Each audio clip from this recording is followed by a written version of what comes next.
Bienvenue au Cameroun, madame. Bienvenue au Cameroun. Eh bien, merci beaucoup pour votre accueil. Et je profite à mon tour des caméras et amis téléspectateurs pour vous présenter. Alors, j'ai ici assis à ma gauche son Excellence le Maréchal Président Nestor Ignace Mukuna. Mukuna. La montagne des flamboyances.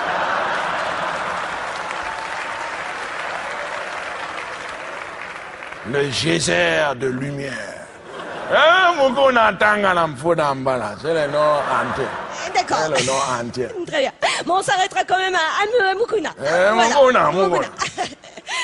Alors, je vous renouvelle nos remerciements pour votre accueil et puis pour nous avoir accordé donc cet entretien exclusif. Accordé. Comme disait le grand Charles de Gaulle, que j'ai très bien connu. Moi, je l'appelais Charlie, moi. Il se baladait en slip chez moi, elle était bien. J'ai très bien connu sa sœur. La petite de Gaulle. Comment?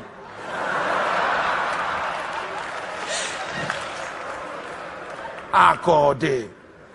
De Gaulle disait seulement qu'accordé. Mais l'homme d'État n'accorde que ce que le pouvoir lui impose. Oh, bravo! Charles de Gaulle, il valait comme ça. Voilà, félicitations, c'est très beau, c'est très juste et bien placé. Alors, Charles de Gaulle. Charles de Gaulle. Charles de Gaulle. Très bien. Alors nous allons tout de suite rentrer dans le vif du sujet et commencer cette interview. Bienvenue au Cameroun. Voilà. Je vais retracer un petit peu votre parcours et ce depuis vos plus jeunes années. Alors, je vois sur ma fiche que c'est en France, dans la très prestigieuse école militaire de Saint-Cyr. 78, les Yvelines. Voilà. Je me souviens bien, j'étais là. Tout à fait. Donc, c'est à Saint-Cyr que vous avez suivi vos études dans la section mécanique. Diesel. J'ai toujours été passionné par le moteur. Depuis que j'ai petit comme ça, moteur. Quand je suis au village là, je suis allé grand-père, je vois le camion seulement. Je dis, mais comment ça marche même? Il me dit le moteur. Le moteur. C'est ça que je vois, le moteur. Quand je suis dans l'ascenseur même, je dis arrête ça. Je veux voir le moteur. Je veux le voir le moteur. Je suis passionné par le moteur. Je suis devenu le moteur de mon pays. C'est moi le moteur. C'est moi le moteur. En ce moment, je suis passionné par le moteur humain.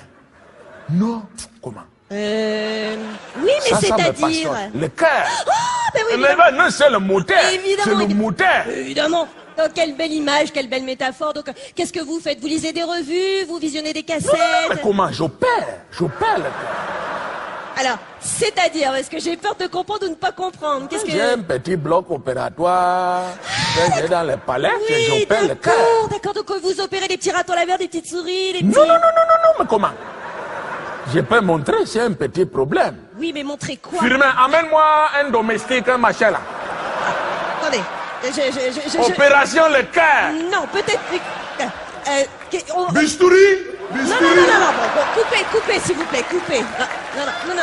Bon, vous allez m'expliquer ce que vous voulez. C'est comme les poulets, tu ouvres ça comme ça. Mais quoi? À l'intérieur, le cœur. C'est comme la mangue là, ça bouge un peu. Christine, non, s'il vous plaît, votre excellence. Non, Christine, elle reste là où elle est, le bistouri aussi, je sais pas. Voilà, parce que je ne sais pas ce que vous voulez faire, mais on le fera plus tard. Non, on fait après. Voilà, c'est ça, après. D'accord, là, c'est... Bienvenue au Cameroun. C'est bon. On va faire retourner les caméras, et vous allez voir, je vais très vite enchaîner et trouver. Voilà, c'est ça. Ma question au départ, elle était très simple, votre excellence. Je voulais juste savoir, de cette époque de Saint-Cyr l'école, quels souvenirs il vous en restait? Qu'est-ce que cela vous évoquait encore aujourd'hui de nos jours? C'est une période que les moins de 20 ans ne peuvent pas connaître. Comme disait Charles Aznavour. J'aime le chanter là, Montmartre en ce temps-là accrocha la lilas. Et s'il aime le grenier, la minée, chez l'en qu'on a connu, ne tonné, la bohème, Abouémé.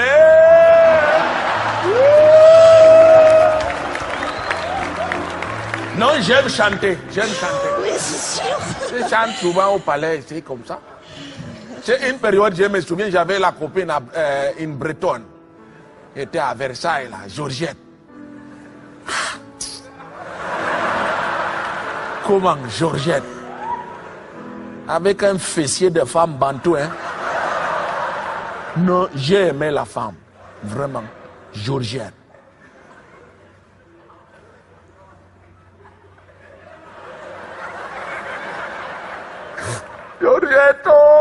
Qu'est-ce qui se passe? Coupez. Qu'est-ce qui se passe là, votre excellence? Non. Oh non, écoutez, vous mettez pas dans cet état-là. Vraiment, je suis confuse et désolée. Vous savez, si j'avais su qu'une simple petite question comme celle-ci, elle évoquait chez vous une telle nostalgie, croyez bien... Tu veux tirer sur la femme comme ça, hein? C'est mon garde du corps. Firme. Ah non, c'est bon, c'est bien. Il m'a senti en difficulté, il va tirer comme ça.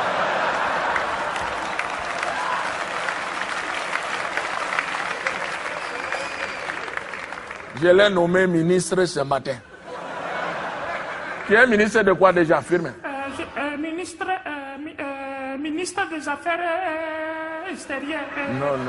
Intérieures. Non plus. Non. Et de côté. Voilà. Ministre des Affaires de côté. Ministre des Affaires de côté. C'est-à-dire les petits machins comme ça. Livraison de mallettes à l'Élysée. Financement des partis politiques français. Non, mais une autre fois. Droite, gauche, on donne. Mitterrand, Chirac, on a donné à tout le monde. Oui. Ils viennent comme ça, ils prennent, ils s'en vont avec. Mais une autre... Pompidou. Ah, Pompidou, hein. Le nom est marrant. On riait tellement avec Pompidou, hein.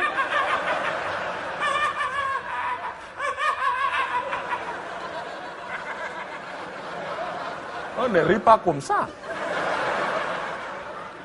Tu n'es plus ministre.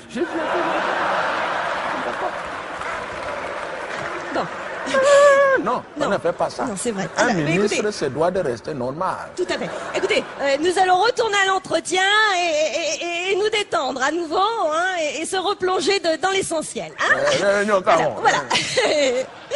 Alors, regardez, par exemple, j'ai une question de géopolitique. Hein. Alors, Président, votre pays s'apprête cette année à célébrer son 40e anniversaire d'indépendance. Est-ce que vous pourriez nous expliquer brièvement comment s'est fait ce processus d'indépendance? Pas de problème. Et dans le processus d'indépendance du Cameroun, c'est organisé de manière naturelle. En réalité, la France n'avait pas le choix. Comment De Gaulle, il était embêté. Il fallait arrêter avec les affaires de colonisation, de machin. Sous la pression internationale, il avait deux solutions. Fallait-il donner la citoyenneté française à tous les indigènes africains? Non, il a dit non. C'était prendre le risque qu'un jour un indigène devienne président de la République. Ah non!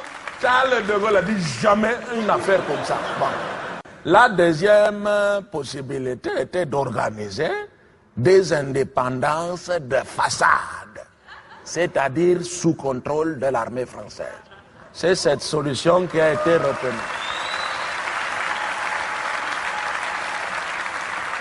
C'est cette solution qui a été retenue par mon employeur et je dois dire aujourd'hui. Excusez-moi de vous interrompre, Votre Excellence. De qui parlez-vous de l'employeur? Parce que vous êtes président de la République. La France. Je suis employé de cette entreprise depuis 1962.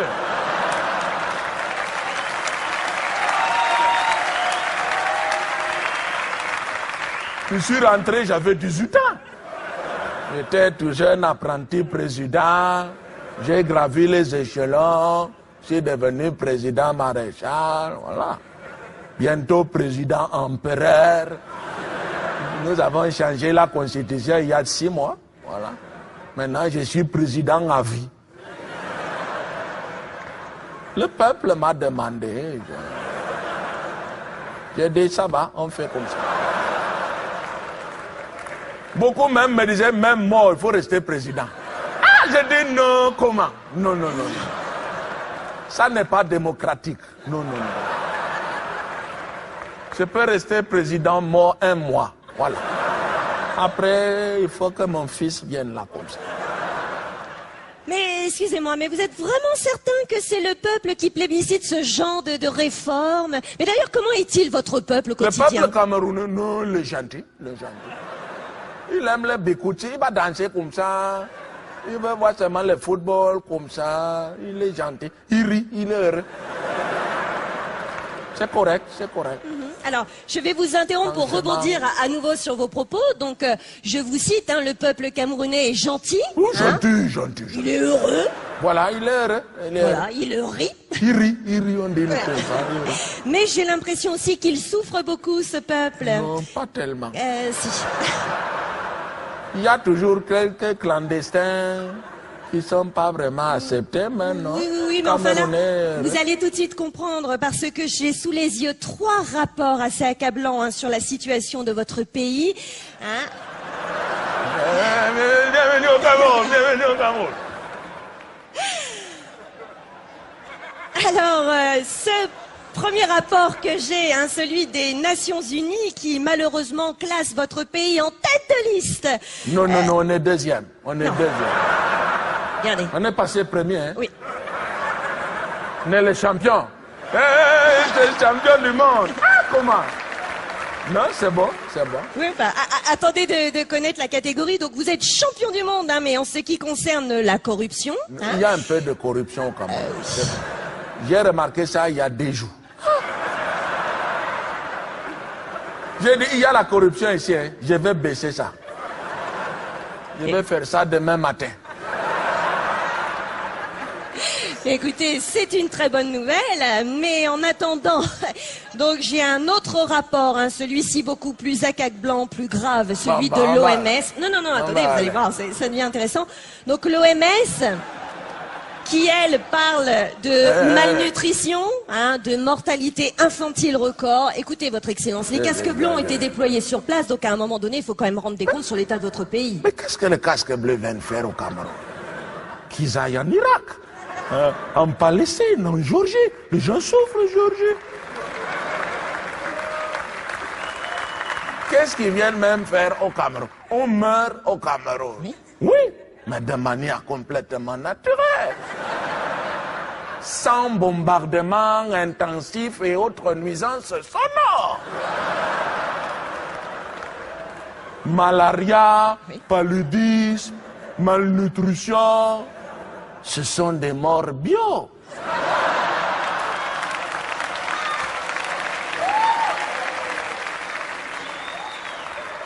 Vous savez, il y a une hypocrisie sur la machine. Toujours, on parle seulement de l'Afrique, il a le problème.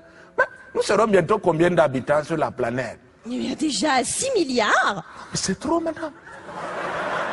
Les spécialistes américains, britanniques, non, disent il faut baisser ça. Il faut bien que quelques chefs d'État courageux,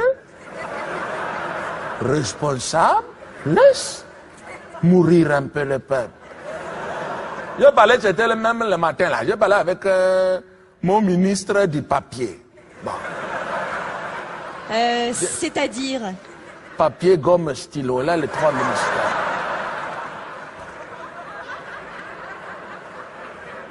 Jean-Placide Tsungi. Je dis, mais plat-plat. Il appelle plat-plat. J'aime rigoler, Je dis, plat-plat, c'est comment? On ne meurt pas assez au Cameroun. Tu dois prendre des mesures. Tabac obligatoire à la maternelle. Alcool au volant, voilà les gens. Des mesures que j'attends d'un ministre. Et bien, même le matin, là. Et bien, avec le... bon. Et bien, avec mon ministre du Poids. Jean-Placide Tsungi. Bon. C'est la même personne, c'est la même personne.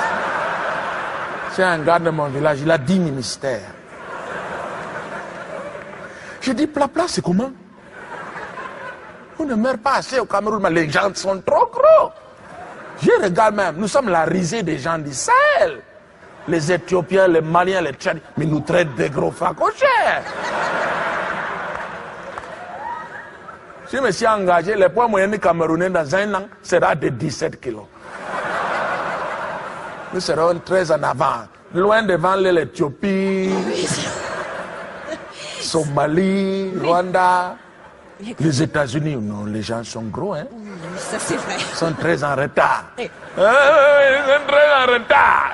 Non, c'est vrai, on a le droit de parler. Oui, ça je vous l'accorde. Enfin, je pense qu'il devrait y avoir un juste milieu. Mais enfin bon, en tout cas, ces mesures ne manqueront pas d'intéresser les Occidentaux. On va arrêter maintenant. Non, si vous le permettez, il y aura une dernière petite question.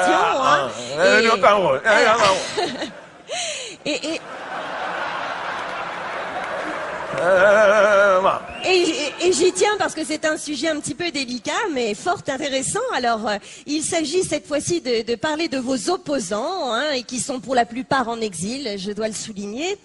Sois les bienvenus au Cameroun.